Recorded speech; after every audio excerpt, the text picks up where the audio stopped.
Okay, so welcome. Thank you for your time this evening. I know you've all worked hard especially these last few weeks, but it's been great to be able to have some sessions with most of you to talk about how you're improving your project, and obviously to make it this far in the competition is wonderful. And I hope that all of you can make it to the next part and join us on the ISEF team. But one of the things I was asked to do by Faisal is we were thinking about topics, and I wanted to present something different because you've heard a lot of things from a lot of people in the past month about regular presentation skills or improving your content and all these things. But I thought he suggested do something a presentation on how to highlight the strongest parts of your research, and I thought that was very interesting because I've been going to ISEF and judging at ISEF for 20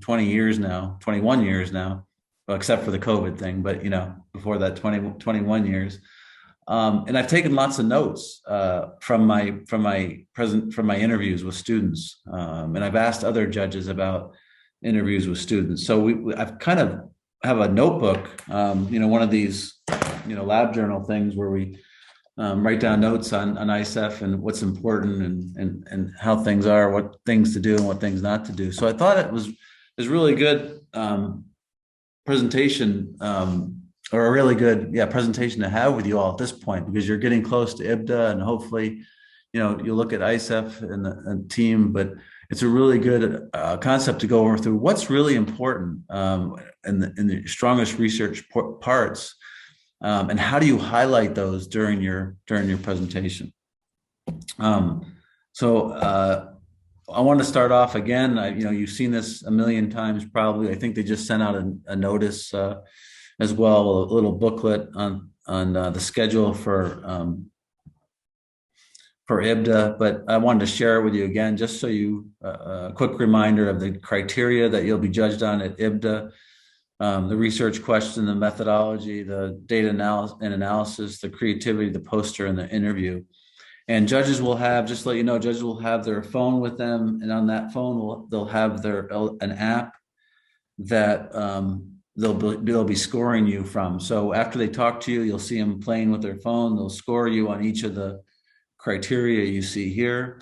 It will not be the final score. We tell the judges to go back and think about the project some more, as they take breaks. And so they may say, okay, we give Abdullah a 91.5 or 91. I can't do 0.5, 91.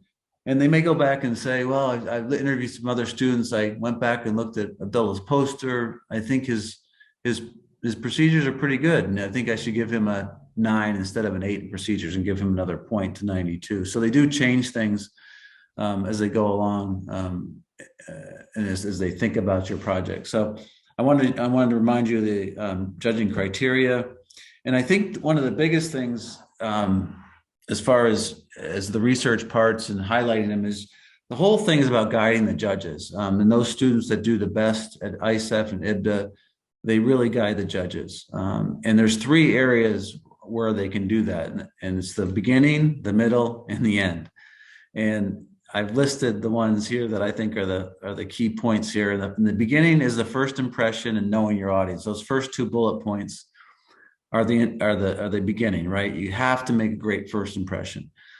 You will see the judges will see your poster, so you'll make an impression that way. So we've been in their sessions talking about how to make a great poster, how to make the sections flow together, and how to make it make sense as a story in your poster. And so that's going to be your first impression written, but your first impression when you talk to them is your hook, right? So that's really got to be practiced. It's got to be on point. It's got to really gather their interest or gain their interest. And the other part of it is knowing your audience. And a lot of students have been asking me, who's my judges? Do you have my judges list? Are they in chemistry if I'm in chemistry category? Are they in materials? So you have to know your audience. You have to know who you're talking to. And a lot of times I'm telling students that stay general, don't get too detailed in your introduction, or you're going to lose the judge, even if they're in your category are in your field of expertise. Just be very careful and start out in general terms, and you can get more detailed when they ask questions. So that's the first part as far as the introduction. The second one is the body of your presentation, which is the data, right? So you want to drive the judge to the most important data. What are your most important graphs and why? Is it on efficiency on a solar cell? Is it on killing the cancer cells, the kidney cancer cells, but not being toxic to the normal cells? What's your most important feature and your most important data based on what your purpose of your project is? And then, of course, there's the last part. It's the ending, right? And it's the ending of the story. It's the dramatic part. And at ISEF and IBDA, it's about your impact and what this really means in the real world. So those are the three most, and I want to delve into each one of those by making I think there's 5 points here on the 5 strongest research parts that I think you can make in your project. And the first one in the beginning is novelty. That is the most important thing. You get 20 points for it, right? Out of 100. And so you want to do that by, number one, relating the problem and the hook, which is important, as we said, to make that first impression. You want to talk about the problem in 2 ways. And we've talked about this in our sessions. Number one is you want to give the big picture. It's energy. We have these fossil fuels, for example, and we want to make it more renewable resources. And then you talk about the problem in the current research or the current previous publications. So what's being done out there to solve this problem in renewable energy? Is it solar cells? And what's the problem with solar cells? Why aren't they as efficient? Or why aren't they more efficient? So you go into the problem of your actual area, and then you describe your purpose. Well, I'm using perovskite as a material because perovskite is so-and-so, and we're looking for more efficiency. But clearly, during that time and during that thing, set it all up to clearly deliver the novelty of your work. I can't tell you how important that is. And a lot of times we talk about the hook, and I'm not hearing the novelty in these sessions. I'm not hearing the originality. It's so important to make sure the judges understand that, because there's an old adage, an old saying, you got to tell someone 3 times, right, before they capture it in their mind and understand it. So the more you mention this novelty in the beginning here, if you can talk about it in the middle section, the novel material, the novel procedure, and then at the end, again, my project turned out to be a very good result, and the novelty was shown in this way. So that's a big thing. That's the first biggest, strongest research part that we have is the novelty. The second is work ethic. And what I mean by that is how hard you've worked on your project. And I think the judges should know this. And if you look at where this can be put in, it's when you're looking at your procedures, remember the number of trials or the number of versions or how hard you had to work to make your machine learning algorithm be more accurate. How many times did you try it and get to your accuracy number? So there's different ways, of course, depending on your category of how you can do that, but make sure you let them know how many trials you did and how many versions you used in your prototyping or in your machine learning.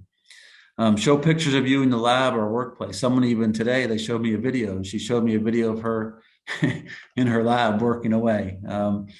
And so that's especially important for those of you that have done work at KAUST, at SRSI, or KFUPM, because a lot of the judges, as you know, they have this mindset. Oh, he or she worked at KAUST. They had a lot of the work given to them, or they had such an advantage. Well, show them you worked in the lab and you did those experiments, and you have a lab journal. Give the judges the time frame. Hey, I started at SRSI in August, or I started at KFUPM in September. I went into the lab every day, or I talked to my mentor once a week. It's important. It's very important that you let the judges know how much time you worked on this, because it impresses them and it gives them the presence or the presence or the perception. Sorry, the perception that you've done a lot of work on this, which you have. So I think it's important to show the work ethic in your research. Strongest research part number 3 is key data. It shouldn't be data, it should be data. We talked a lot in these sessions about organizing your data in graphs. Label and refer to the figures.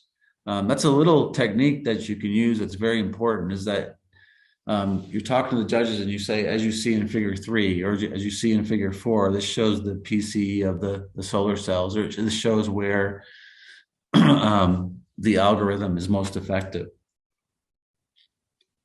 So make sure you refer to the figures. It's a good technique and it shows the judges that you're paying attention. Describe why the data is important to the overall work, okay? When you show the efficiency of something, or you show how the supercapacitors work, or whatever it is, show why it's important overall to your purpose. And then summarize them in the results section. That's such an important thing. We talked about the results, the bullet points, and how you can show it the key data in there. The other reason to have a good results section is when the judge sees your poster the night before, excuse me, they're going to want to quickly summarize things, and they're going to want to make it, you want to make it easier for them to see the summarization, and so they can ask intelligent questions and know that you have relevant data. Part number 4, future work. We've talked about this in every session. Show your short-term work, your reason for that, your time frame, and your location. Can it be done before ISEF? That's what I keep asking students, because that's going to show the judge you have this much of work to do. You can do it, get it done in April or May timeframe, and you have the supplies and the equipment to do it.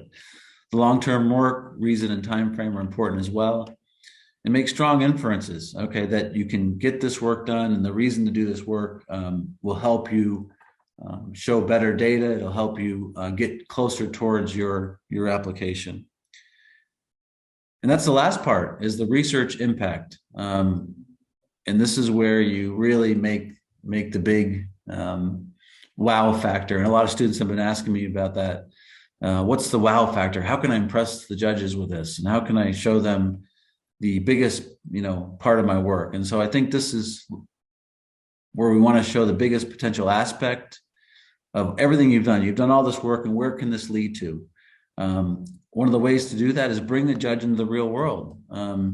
If you're in medicine and health, bringing them to a clinician setting, when the doctor is looking for a diagnosis, it can be done a lot faster by using this machine learning algorithm. Or instead of in the emergency room, ICU beds are being taken up very quickly. Well, right now they're doing a checklist. The doctors are doing a checklist. It takes a long time to do a checklist. Well, my algorithm will help this reduce time and be able to organize the ICU beds a lot quicker. So bring them as much as you can into the real world, and tell them to explain the situation, or if you have a model, a 3D model, or something that a sample of what you have done so far, it really brings them to reality. And that's the important thing for these judges to understand. It's not just a project. You've spent time in the lab and you haven't got all the way there. You haven't got all the data done. There's still future works, but here's the potential of what's going to happen. And describe the potential benefit.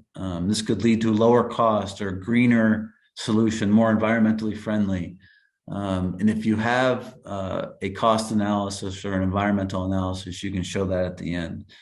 But this really is especially the key at ISEF, and you see the top winners every year at ISEF. It's something that it makes a real world, or it could make a real world impact. So very important part of your strongest research areas. And remember the intangibles. Okay, so we talk about all that. Those are, a lot of that's very, physical. You've got the lab work you've done, you've got the data, but these are the intangibles of your project, and these are the most important ones at ISEF. And this is the actual worksheet that you and I will go through. Hopefully, if you're on the ISEF team, we'll go through this every couple of weeks, because we'll look at the component of what a intangible is, which means like, what's the perception? It's not a physical thing, it's the perception and the overall concepts. We'll go through the ISEF standard, what it means to be ISEF standard in this component, and then we'll see where you are. How are you doing? We'll assess you. Okay, here's where your project is. Here's where you need to change to make it standard, and here's the due date. So some of these I'll go through. I'll go through all these, but they're very important. First impressions, right? We talked about that earlier. Student enthusiasm, eye contact. How are we doing in that? Project design, the headers. The header, the title, is it colorful? Is it organized? And our projects, our posters will be perfect for ISEF, that's for sure. So we shouldn't have any problems with that. Project cycle, does everything flow? We talked about the flow of the project. Does everything from the purpose to the procedures, to the data, and to the ending impact, does it all make sense? Is it all logical? Is there a personal interest? Do you show the judges the reason you chose the project, and you show the interest as you're talking about it? You can tell when students have interest in their project and they like what they're doing and how much they've been in the lab and the time they've spent working on their data and working on their experimentation. Terminology, do you take your time to pronounce the terms correctly? Do you answer the questions thoroughly? Do you answer the questions honestly? If you don't know the answer, you don't know the answer. So make sure you're okay on everything with the terminology. Critical thinking. A lot of times we test this as judges at IBDA and ISEF. We can say, hey, based on what you know, where do you think this project is going? Or where do you think this experiment could go? And there's no right or wrong answer. It's critical thinking though. So how logically do you get from point A to point B? Project marketing is more, we talked about that in the workshop. Do you have your logbook with you? Do you have a project binder? Do you have a model of what you've done, a 3D model, or do you have the actual sample? Do you have a research paper?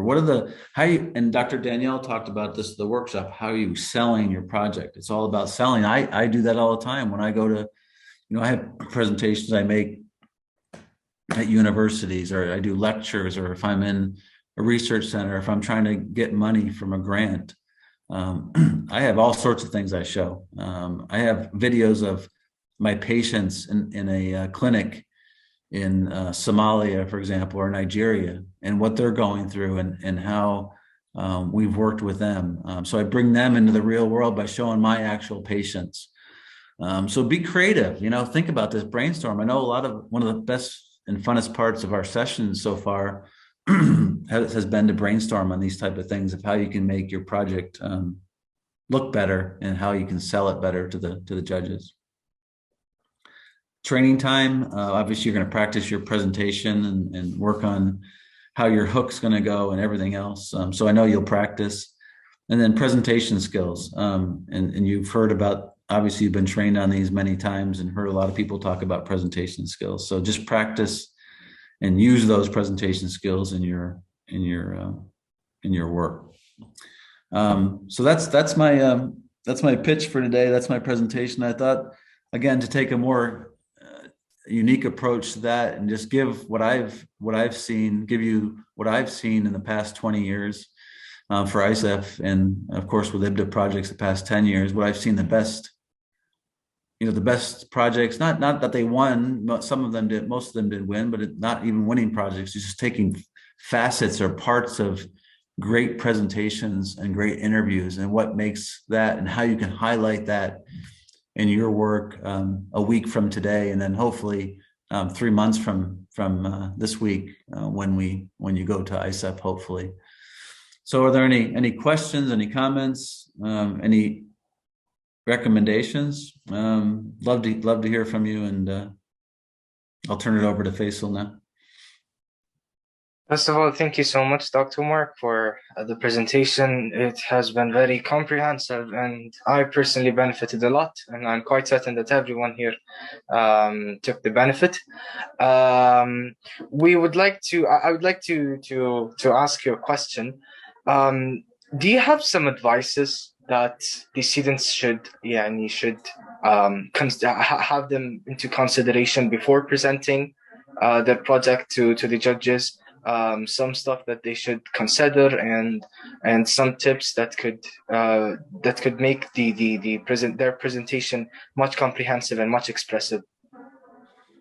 Obviously, I think that first one is and the key to this whole thing I mentioned in the last slide I showed you is practice. Nothing can ever replace practice. There's just nothing else is even close that I can think of in the years that I've been doing this. If I see a student that's presenting, I see students that present to themselves. They're walking around the exhibit hall at ISEF and they're just talking, they're presenting themselves in front of a mirror. And it's all about, you've probably heard this from other presenters about doing it, about practice, but the more you practice, the better you know your material, the more confident you become. Practice drives everything else. Practice drives everything else. It drives knowing your work. It drives confidence. It drives answering the questions. Nothing to replace. So number one, without a doubt, by far, is practice. Number two is really getting that hook, and it has to do with practice too, but getting that hook down into something that really is a wow factor for those judges. We've been looking at using statistics. We've talked about using statistics. We've talked about a personal situation we may have had, but make it something really that is maybe even creative, but it actually makes the judges think, wow, that's a great thing. I want to learn more about this project. So the hook is obviously a critical thing. The third thing is a lot of students have said, I know you're also intelligent. You're some of the brightest students I've ever known. And so when you're that smart and you want to tell, you kind of want to tell everything because you want to tell the judges everything and sometimes what that happens is in the procedures, and especially in the procedures, you want to go through every little piece of detail, and what happens is it's a problem because you get bogged down into the minutia. You get bogged down into the small things that you don't have time to say or aren't that important for the judges to hear. So just think about it and summarize as much as you can. Summarize the procedure. Still try to make the recipe and tell the steps, but let the board do the talking on that. Let the board do the talking on the procedures. Get to that data, because sometimes you spend so much time in the procedures, it's 10 minutes is over and that's all you've done. So just take your time to think about how you're going to do that and summarize the procedures and get to your most important data. And then again, as we said in the slides, make sure you get to the point where you can talk about your impact and how you can provide, as we said in the workshop, the value add, whether you do is it the cost or the environmental comparison or those type of things you're modeling. How can you differentiate yourselves versus the other projects that you've done. So I think those are kind of the tips that I have for you. I think that the ones, the projects that I've seen also, this is kind of another intangible.